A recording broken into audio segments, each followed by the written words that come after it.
প্রিয় দর্শক, এটা দেখছেন রাজশাহী পদ্মা নদী। পদ্মা নদীর পাড়ে এই জায়গাটাই, এই যে দেখছেন অর্ধপোড়া কাঠগুলা, এখানে শ্মশান ঘাট এটা আর কি। এখানে হিন্দুরা তাদের মৃতদেহকে নিয়ে এসে সৎকার করে, আর এই নদীতে অবশিষ্ট অংশ ফেলে দেয়।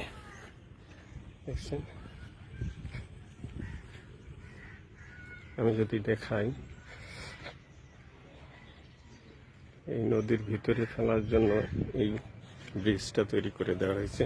মৃতদেহটা পোড়ানোর পরে যখন পানি কম থাকে, এদিকে আসে না, স্রোত থাকে না, তখন যাতে স্রোতে ফেলানো যায় সেই জন্য এই ব্রিজটা তৈরি করা হয়েছে। দেখুন, দুপাশে শুকনো হয়ে গেছে।